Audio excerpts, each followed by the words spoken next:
বিশ্বকাপ বাছাই পর্বে আবারও মাঠে নামছে আর্জেন্টিনা দল। ইনজুরি কাটিয়ে এবার দলে ফিরেছেন লিওনেল মেসি। এছাড়া চ্যাম্পিয়ন্স লিগের ফাইনাল খেলে দলে এসেছেন লাউতারো মার্টিনেজ। তবে দল থেকে ছিটকে গেছেন মিডফিল্ডার অ্যালেক্সিস ম্যাক অ্যালিস্টার। এছাড়া দলে ডাক পেয়েছেন অনেক নতুন তরুণ। তারা একাদশে থাকবেন কিনা তা নিয়ে আছে প্রশ্ন। সব মিলিয়ে চিলির বিপক্ষে কেমন একাদশ নিয়ে মাঠে নামতে পারে আর্জেন্টিনা দল তা নিয়ে বিস্তারিত থাকছে প্রতিবেদনে। সর্বশেষ ম্যাচে ব্রাজিলকে 4-1 গোলে হারিয়েছে আর্জেন্টিনা।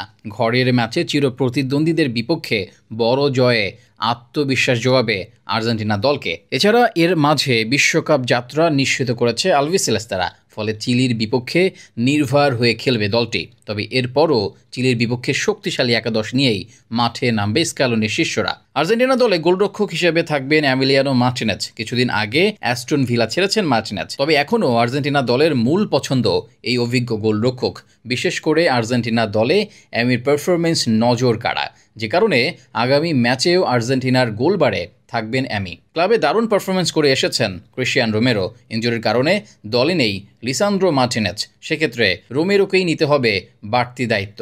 জাতীয় দলে তার সাথে সেন্টার ব্যাক হিসেবে থাকবেন নিকোলাস ওতামেন্দি। লিসান্দ্রো না থাকলে রোমেরো ওতামেন্দি জুটি দেখা যাবে।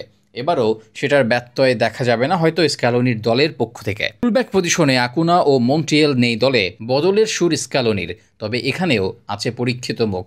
বিশেষ করে এখনও জাতীয় দলের অটো চয়েস নিকোলাস তাগলাফিকো। লিও এর লেফট ব্যাক দীর্ঘদিন ধরেই আছেন দলের সাথে। বদলি হিসেবে বার্কো থাকলেও তাগলাফিকো থাকবেন দলে। অপরদিকে রাইট ব্যাকে জুয়ান ফয়েত থাকলেও এই পজিশনে থাকবেন নাহুয়েল মোলিনা। অ্যাটলেটিকো মাদ্রিদে খেলা এই রাইট ব্যাকের ওপর ভরসা রাখবেন স্ক্যালোনি। মাঠে নেই অ্যালেক্সিস ম্যাক অ্যালিস্টার। ইনজুরির কারণে শেষ মুহূর্তে বাদ পড়েছেন অভিজ্ঞ এই মিড। তবে ইনজুরি কাটিয়ে দলে ফিরেছেন আরেক মিডফিল্ডার রদ্রিগো ডি পল। তার সাথে থাকবেন চেলসির এনজো ফার্নান্দেজ। এই মৌসুমে 22 গোল অ্যাসিস্ট করা এনজোর ওপর থাকবে মাঠের গুরু দায়িত্ব। আর ম্যাক অ্যালিস্টারের বদলি হিসেবে একাধিক মুখ নিয়ে আছে প্রশ্ন। সেখানে রিয়াল বেটিসে খেলা জিওভানি লো সেলসোকে সুযোগ দিতে পারেন কোচ। আক্রমণ ভাগে মেসি ফিরেছেন রাইট উইংয়ে। মেসি থেকেই নেতৃত্ব দেবেন দলকে। লাউতারো মার্টিনেজ ফিরলেও মূল একাদশে সুযোগের সম্ভাবনা কম তার। সেক্ষেত্রে মূল একাদশে নাম্বার 9 হিসেবে থাকবেন হুলিয়ান আলভারেজ।